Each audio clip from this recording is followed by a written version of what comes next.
Gears. My name is Levi. Welcome to another Performance Gears episode where today we're talking about the Jordan Supreme Elevation. Alright, so if you Google Jordan Supreme Elevation, the first shoe that usually pops up is the Jordan Elevation. That was kind of a Jordan 6 Flyknit hybrid, and I'm not actually sure where that was categorized. I don't know if it was performance, I think it was casual, but anyway. The next shoe that pops up is usually this guy. Not this, which is what you're probably looking for. So the Jordan Supreme Elevation is a performance sneaker that Nike has officially said is not coming to the US and is going to be a Greater China exclusive. So why am I doing a performance review? Because it's supposed to be their lightest and most responsive or highest cushion Jordan shoe that they've done. Now, whether that's for this year recently or ever, I definitely needed to find out. And if you look online, there's not almost any performance reviews out there. Definitely shout out to Nightwing, as he did do an initial review. He said it was way too big, and then he actually bought another shoe, because these were not given to him, to do another review, and he actually never came out with a review. I'll get to that in a minute, why that is, but this is supposed to be Jimmy Butler's signature shoe, which is one of Jordan Brand's biggest athletes, and obviously he's in the second round of the playoffs already. But on that note, Jimmy Butler has spent the last half of the season with the 76ers, but the first half he was with the Timberwolves, and he mostly wore the 32 low. Great shoe. Not really the 33. And even on the 76ers, most of his highlights, he's wearing the Jordan 28 SE, he's wearing the CP311, and even the 29s. And then one of his more popular shoes that he loved, even back in, I think, Chicago days, even was the 31 low. So it's really the Supreme Elevation signature edition for Jimmy Butler, most recently in the playoffs. And it's one of those questions that even Nightwing DM'd me. He has no idea how he plays in them. So I did take some time to study how he played in them and what he changes in his game. But all that being said, here's a full performance review and comparison and who this is for. So let's get right into it. Alright, starting with the fit. This is one where I am generally a 12 wide, but I have a wide midfoot, so I usually get a 12.5. Even if I'm getting a New Balance or Saucony where they make a wide shoe, I don't have a wide toe box, so getting a wide generally doesn't help me. This shoe specifically is taken essentially as a takedown model almost of a 32, so the upper is similar, and as you imagine, the 32 ran a little bit long, so does this. So I already knew running long, the 32 at 12.5 fit me absolutely perfect, but Nightwing, both on his video and directly contacting him, said that these run super wide, like just there's a lot of room. So I'm like, you know what, maybe I should do a 12, but these run long, so I actually did an 11.5. This is probably one of only 4 11.5s in my entire collection, and I'm happy to say they actually fit very well. Now, first thing I did out of the box was just wear them for a few hours just to see if I needed to break them in, and it was just casually, and then took them to the court a few times. But if you are looking to get these, at least sizing wise, if you're a wide footer, you can go true to size, but I would almost recommend going down half a size for everybody. Now about the materials. This is not a cheap shoe. I think retail is about $165 or $185. You can get these on eBay, and I was able to get this at a good value. They use the signature woven upper, and I'll have some detail shots here that still feels really high quality and you think would be really supportive, and we'll get the support here in just a moment. We'll kind of interweave that. It also has a nice rand coming up the side, very reminiscent of like a Jordan 10, and even on this side going all the way a Jordan 11. So you would figure, hey, that should be pretty supportive. Now this material doesn't feel like leather, it feels almost like a vinyl. It's, I wouldn't say it's cheap, but it definitely doesn't feel strong. It doesn't give you the durability properties that you're looking for out of like a raw material. Now the back half of the shoe, again, you would think like the 32, gives you that structure, that ankle support, but this is giving you a one, really flimsy heel cup. Very, very minimal. And two, even though this is decently padded, I would not say well padded, there's some padding in here, it's also super flimsy. You can simply crush this down to almost nothing. So there's not much structure to the shoe. Even the straps of the shoe really do feel more like a seat belt buckle kind of cheap feeling, very reminiscent of what we got on the Romaleo 3. If you guys have ever used this, any weightlifters out there, the strap on this feels just kind of cheap, does the job, but it's definitely not a high quality setup.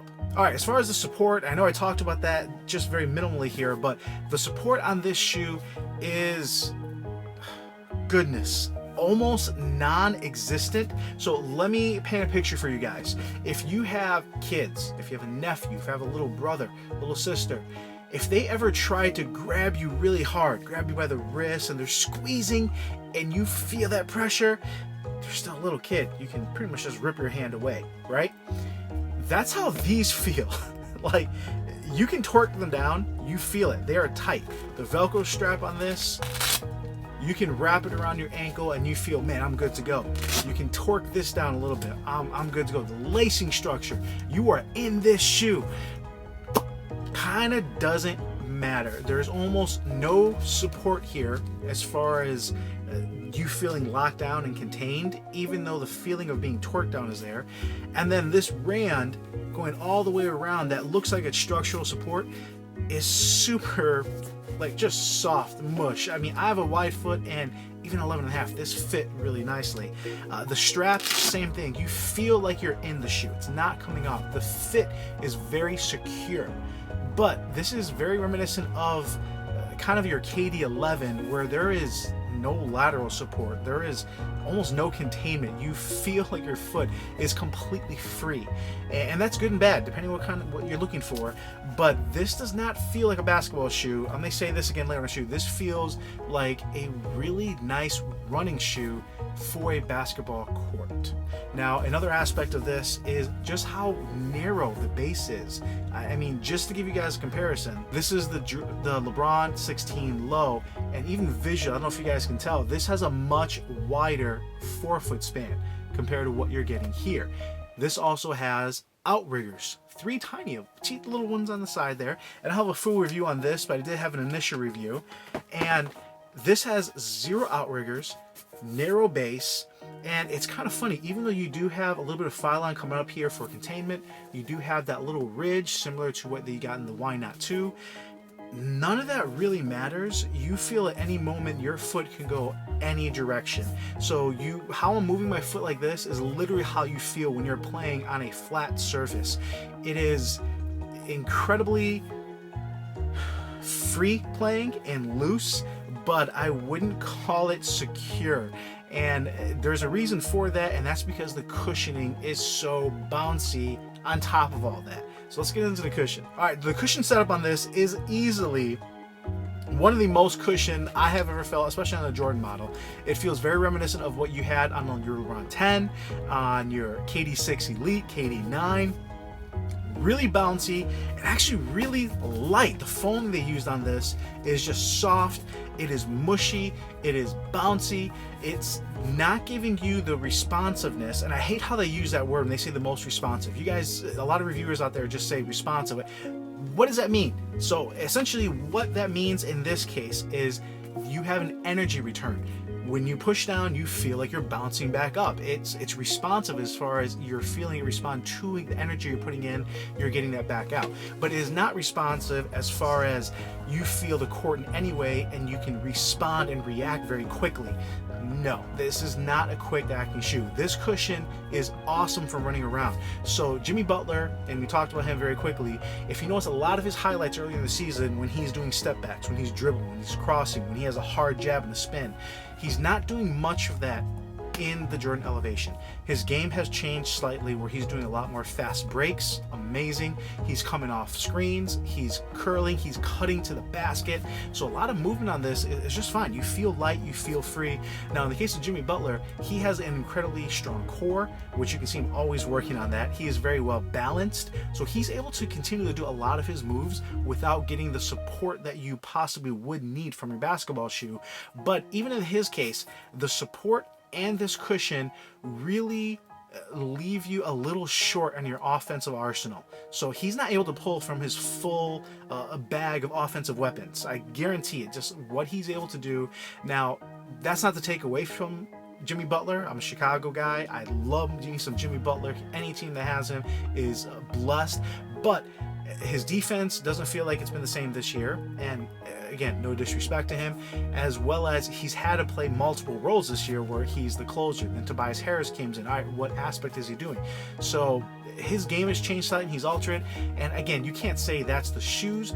And what I can tell you is, even if he's barefoot, his core is strong enough, he's tall enough, he's strong enough that he's going to be able to take any normal player out there. But when you're playing against elite level athletes, like today when he just got, buckets put on him by 45 by Kawhi, you want the most support and the most you can get, and that's not from this shoe.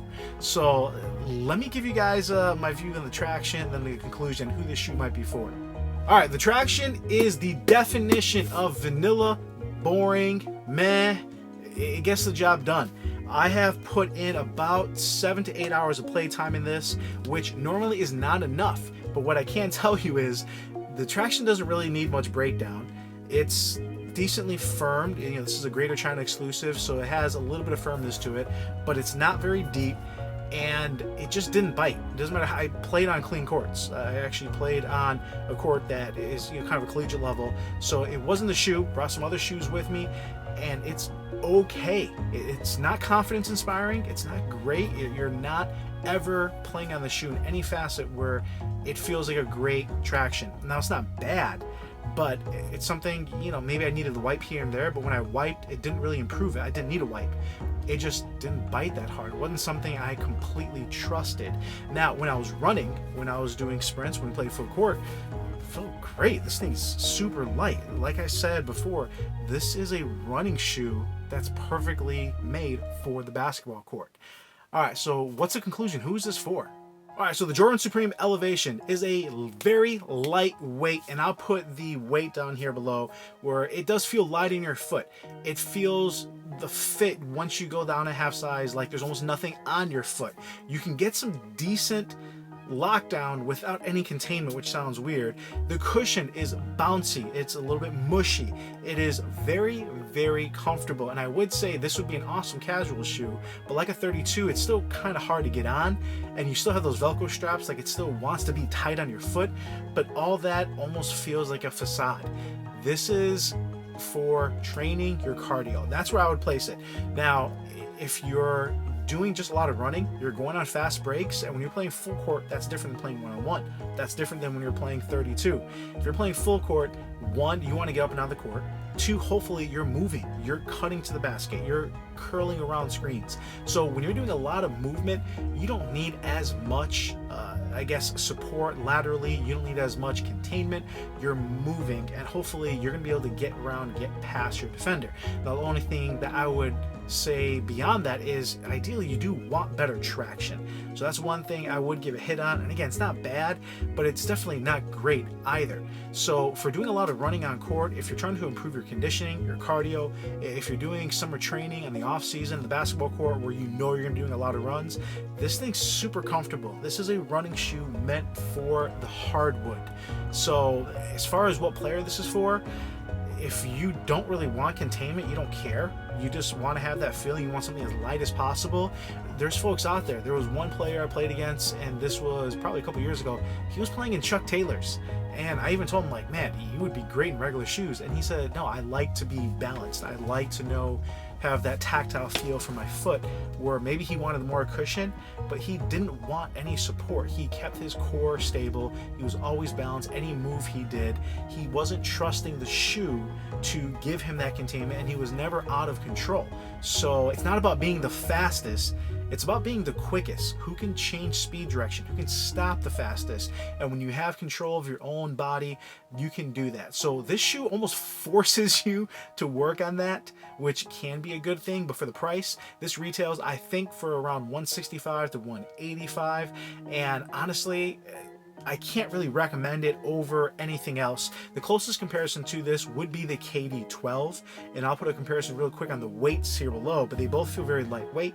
They're both very bouncy. The difference is the KD12, because it has that firmer fiber underneath, you feel that bounce, but you feel that control or responsiveness where you're able to still be very quick. It feels much more stable. The lockdown is real. It is just a better overall shoe, and at $150, cheaper in either direction. In either way, I mean, no matter what the price is on the Supreme Elevation.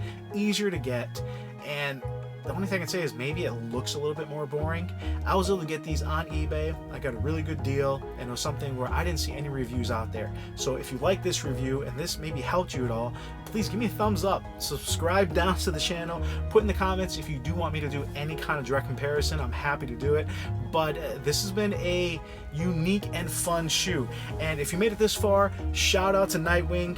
Thank you for giving me the heads up on this. If you guys are wondering why he never did a performance review, as I guess most of our moms have always taught us, if you have nothing nice to say, don't say anything at all. He didn't really like this shoe in so many words, and as opposed to giving it a bad review or talking negative about it in any aspect, just didn't do a review. And no one else really has a full review out there, so hopefully this helps you guys out. So whether you're a male, female, high school, college, wherever athlete you are, if this helps you, that's my goal. And if I can help anybody out there, I really take great pride in putting as much time as possible to give the best reviews I can. As always, this is Levi with Sneaker Gears. I really do appreciate you guys. I will be coming out with the 33 SE full review, some comparisons, as well as the LeBron 16 low and that bad boy, which I think a lot of people will like. So stay tuned. Thank you guys, and I'll see you later.